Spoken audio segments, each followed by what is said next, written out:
تو یہ اللہ کے نبی صلی اللہ علیہ وسلم کو اخلاق فاضلہ کا ایک جامع ہدایت نامہ دیا ہے، اونچے اخلاق کا ہدایت نامہ۔ 3 چیزیں ہیں اس میں، خذ العفو 1، وأمر بالعرف 2، وأعرض عن الجاہلین 3۔ یہ 3 کا مجموعہ مل کر اخلاق کی بہترین سند بنتی ہے، جس کی تلقین حضرت محمد مصطفیٰ صلی اللہ علیہ وسلم کو کی گئی ہے۔ اس لیے کہ آپ اولین و آخرین میں سب سے بڑھ کر اخلاق والے تھے، آپ کو سرٹیفکیٹ ملا ہے قرآن سے، انک لعلی خلق عظیم، اے نبی صلی اللہ علیہ وسلم بے شک آپ بلند اخلاق پر ہیں، بلند اخلاق والے ہیں۔ تو پہلے کی آیتوں میں دشمنان اسلام کا ٹیڑھا پن بتلایا تھا اور بد اخلاقی بتائی گئی تھی۔ ان آیات میں اس کے بالمقابل نبی صلی اللہ علیہ وسلم کو اخلاق فاضلہ کی ہدایت کی گئی ہے۔ 3 جملے ہیں۔ پہلا جملہ ہے خذ العفو، عفو کو پکڑیے۔ میں نے اس کا ترجمہ کیا تھا عادت بنا لیجئے درگزر کرنے کی۔ عفو کس کو کہتے ہیں؟ عفو کہتے ہیں ہر ایسے کام کو جو آسانی کے ساتھ بغیر کسی کلفت اور مشقت کے ہو سکے۔ عفو آسان کام، جو کام آسانی سے ہو جائے اس کو کیا کہیں گے؟ عفو۔ تو اے نبی صلی اللہ علیہ وسلم آپ عادت بنا لیجئے درگزر کی اور آسانی کی، یا آسانی کو پکڑیے۔ ایک مطلب تو کیا ہوا کہ آپ کی جو امت ہے ان کو ہم نے کچھ کام دیے ہیں، نماز، روزہ، زکوٰۃ، حج، اب یہ لوگ پڑھیں گے، لیکن آپ ظاہر میں پڑھ رہے ہیں، اس کو قبول کر لیجئے۔ ظاہر میں روزہ رکھ رہے ہیں، اس کو قبول کر لیجئے۔ ظاہر میں زکوٰۃ دے رہے ہیں، اس کو قبول کر لیجئے۔ ظاہر میں حج کر رہے ہیں، اس کو قبول کر لیجئے۔ ظاہر میں حلال حرام سے بچ رہے ہیں، حرام سے بچ رہے ہیں، حلال کر رہے ہیں، اس کو قبول کر لیجئے۔ ہر عمل کا ایک اعلیٰ درجہ ہے۔ ایک تو ظاہری درجہ ہے، آئے یہاں سے شروع کیا، السلام علیکم ورحمۃ اللہ، السلام، یہاں ختم کیا۔ لیکن نماز کا اعلیٰ معیار خشوع اور خضوع، کہ اللہ کا دھیان نہ ہٹے، حرکت ذرا بھی نہ ہو، شروع سے آخر تک دھیان کو پکڑے رہے۔ تو آپ صلی اللہ علیہ وسلم کو آپ نے سکھایا تو صحیح، ایک آئے جلدی جلدی نماز پڑھی، آپ نے فرمایا نماز کے بعد قم فصلی فإنک لم تصلی، اٹھ نماز پڑھ، تو نے نماز پڑھا ہی نہیں۔ پھر شروع کیا، پھر نماز پڑھی پوری، جیسے ہی سلام پھیرا پھر فرمایا قم فصلی فإنک لم تصلی، اٹھو پڑھو، تم نے نماز پڑھی ہی نہیں۔ تو تیسری مرتبہ کے بعد وہ بیٹھے اور کہنے لگے میری کوتاہی کیا ہے بتائیے۔ تو آپ صلی اللہ علیہ وسلم نے تعدیل ارکان کی تعلیم کی۔ تعدیل ارکان، ہر رکن کو نہایت اطمینان کے ساتھ ادا کرنا، جلدی جلدی نہیں، کوے کی چوچ کی طرح چوچ نہیں مارنا، یہ سکھایا۔ تو سکھانے میں تو آپ اعلیٰ نماز سکھائیں گے، لیکن لوگ اگر نماز پڑھ رہے ہیں تو آپ صلی اللہ علیہ وسلم یہ نہیں کہیں گے کہ تمہاری نماز نہیں ہوئی، قبول نہیں ہے، پورے دھیان سے پڑھو، نہیں۔ ظاہری نماز پڑھ لی، اب ظاہر کو قبول کر لو۔ روزہ رکھ لیا، اس میں کچھ غیبت بھی ہو گئی، کچھ ادھر کی باتیں بھی ہو گئی، ادھر کی ہو گئی، آپ قبول کر لو۔ یہ مطلب ہے خذ العفو کا۔ زکوٰۃ دے دی، آپ قبول کر لو۔ بہت اعلیٰ معیار آپ کی شرط مت لگاؤ، بات سمجھے؟ ورنہ لاکھوں کروڑوں لوگ تو یوں ہی سطحی نماز پڑھ رہے ہیں، لیکن حضور صلی اللہ علیہ وسلم سے یہ کہا گیا خذ العفو، درگزر کیجئے اور آسان عمل لے لیجئے۔ تو آپ صلی اللہ علیہ وسلم نے، بخاری شریف کی روایت ہے، خود فرمایا، ایک روایت میں حضور نے اس آیت کے نازل ہونے پر فرمایا مجھے اللہ تعالیٰ نے لوگوں کے اعمال اور اخلاق میں سرسری اطاعت کو قبول کرنے کا حکم دیا ہے، میں نے عزم کر لیا ہے جب تک میں ان لوگوں کے ساتھ ہوں ایسا ہی عمل کروں گا۔ تفسیر ابن کثیر میں ہے یہ۔ کچھ سمجھ میں آئی میری بات؟ ایک ہے بہت ہی زیادہ اول درجے کا عمل، اس کی شرط نہیں لگائی نبی صلی اللہ علیہ وسلم، اس آیت کی وجہ سے ظاہر میں بھائی نماز پڑھ لی، نماز پڑھ لی۔ ہم کو بھی اپنے گھروں میں ایسے ہی ہونا چاہیے، بہت ٹوکا ٹاکی نہیں، بچیاں نماز پڑھ رہی ہیں، بچے نماز پڑھ رہے ہیں، بیوی نماز پڑھ رہی ہے، موٹا موٹا پردہ بھی ہے، شرم و حیا بھی ہے، قبول کر لو۔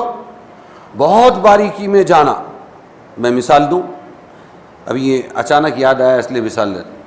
بھائی مسواک کیسی پکڑنا, مسواک ایک بالشت رہنا, نہیں تو اس کے اوپر شیطان چڑھ جاتا ہے. دوسرے شیطان کو دوسرے کچھ کام ہی نہیں ہے. بھائی تیل کیسے لگانا, پہلے یہاں لگانا, پھر ادھر لگانا, پھر اس کے بعد سر پہ لگانا. بھائی سرما کیسا کیسا لگانا, سمجھ میں آیا کہ یہ جو باریکیاں ہیں ایک دم باریکیاں, وہ اللہ کے نبی نے نہیں کیا, کسی روایت سے ثابت نہیں اتنی باریکیاں, تو ہم کیوں کریں؟ میں تو مسواک لیتا ہوں, اس کے 2 ٹکڑے کرتا ہوں, ایک بالش کے 2 کر دیتا ہوں. کیوں؟ سہل الحصول ہے, وہ گھر میں بھی ایک رکھتا ہوں, جیب میں بھی ایک رکھتا ہوں. اتنی بڑی اگر مسواک لے لیا آپ نے تو ہمیشہ وہ یہاں ٹکرائے گی, وہاں کتنا لے کے شیطان ایسی شرائط قیود لگاتا ہے, عمل مشکل ہو جاوے. عمل کیا ہو جائے؟ اب آپ نے بہت ٹوکا. آسٹریلیا گئے تھے ہم جماعت میں, تو ایک بچہ مسلمان بنا, جوان تھا, بھگ گیا وہ واپس. گورا تھا, مسلمان. کیوں؟ ارے مسلمان بنا, بہت اچھی بات ہے, چلو کلمہ پڑھایا, ہو گیا. اب اس کے بعد موٹا موٹا وضو کرنا, نماز پڑھنا. وضو کرتے ٹائم پہ ایک فرشتہ ادھر سے ایک ادھر سے, قبلے کی طرف منہ ہونا, بسم اللہ پڑھنا, اور پھر ایسا کرنا اور ایسا دھونا, پھر خلال کرنا. اس نے بولا اتنا مشکل ہے اسلام, السلام علیکم, چلا گیا. اس لیے کہا گیا ہے کہ موٹا موٹا عمل اللہ کے رسول کیا کر لیں, امت سے قبول کر لے. پڑھ رہے ہیں نا, بہت اچھا. رکھ رہے ہیں نا روزے, بہت اچھا. زکوٰۃ دے رہے ہیں نا, حج کر رہے ہیں نا, بہت سی کوتاہیاں بھی ہیں, اللہ جانے گا, دیکھ لے گا. موٹا موٹا قبول کر لو. فرماتے ہیں حضور کہ مجھے اسی کا حکم دیا, میں ایسا ہی کرتا رہوں گا. لیکن سکھانے کے لیے میں نے وہ حدیث بھی آپ کو بتا دی, قم فصلی فإنک لم تصلی, اٹھو نماز پڑھو. یہ سکھانے کے لیے ہے کہ تعدیل ارکان آ جاوے, اچھی نماز ہے. ایک معنی تو یہ ہو گئے کہ بھرڈا موٹا موٹا قبول کر لو. اور دوسرا معافی درگزر کے معنی ہے, جس کو میں نے ترجمے میں کہا کہ عادت بنا لیجئے درگزر کرنے کی. یہ کیا مطلب؟ غلطیاں ہوتی رہے گی تمہارے ساتھیوں سے, تمہارے صحابہ سے, تمہارے گھر والوں سے, تمہاری فیملی سے, مسلمانوں سے, تو کیا کرو, وہ معافیاں مانگیں گے, معاف کرتے رہو, معاف کرتے رہو, معاف کرتے رہو. کتنی مرتبہ معاف کرنے کا, یہ نہیں, معاف کرتے رہو.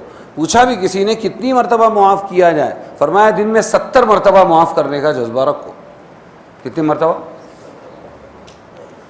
خطا کاروں کے گناہ و قصور کو معاف کر دیا کرو. دیکھو اخلاق کریمہ سکھا رہے ہیں, پہلا پارٹ ہے اس کا, 3 جملے ایک آیت میں, خذ العفو, کہ آپ معاف کرتے رہیے. جب یہ آیت نازل ہوئی تو حضور صلی اللہ علیہ وسلم نے جبرائیل امین سے آیت کا مطلب پوچھا. جبرائیل امین نے اللہ تعالیٰ سے پوچھا جا کر, اللہ یہ کیا مطلب ہے خذ العفو کا؟ اور پھر آ کر یہ بتایا اللہ کے نبی, اللہ یہ فرما رہا ہے آپ کو حکم دیا گیا ہے جو شخص آپ پر ظلم کرے آپ اس کو معاف کر دیں.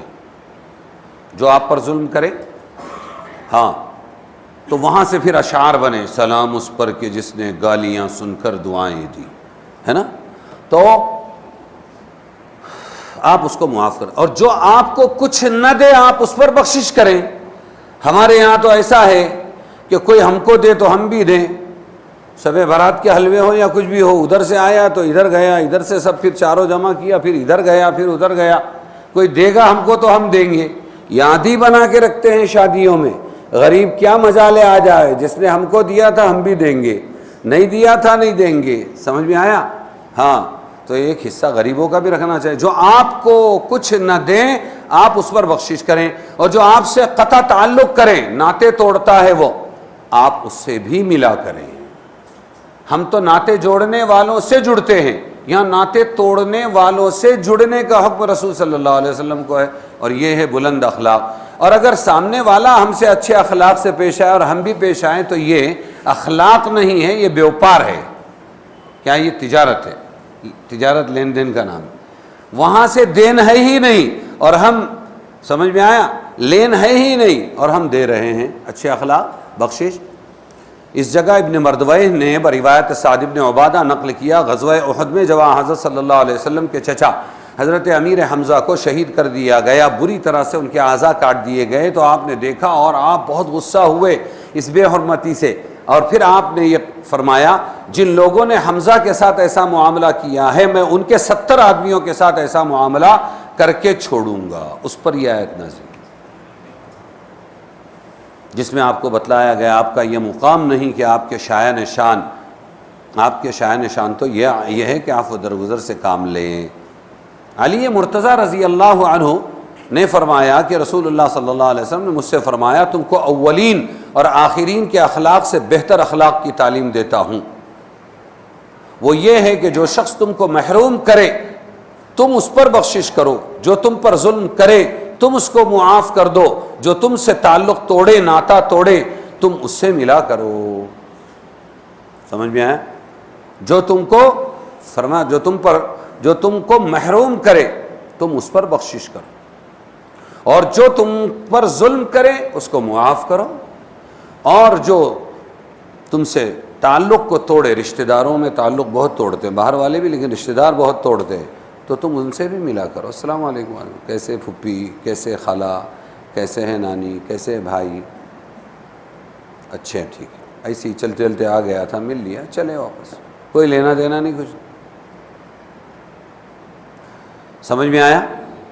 جب مکہ فتح ہو کر آپ کے جانی دشمن آپ کے قبضے میں آئے تو آپ نے سب کو آزاد کر کے فرما دیا کہ تمہارے مظالم کا بدلہ لینا تو کیا، ہم تمہیں پچھلے معاملات پر بھی ملامت نہیں کرتے۔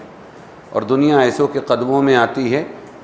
ابھی حال میں جو مثال سامنے آئی وہ ہے افغانستان، 20 سال جنہوں نے جینا حرام کیا، اجاڑ دیا، تباہ کیا، برباد کیا، ہم کسی سے بدلہ نہیں لیں گے، جاؤ تم۔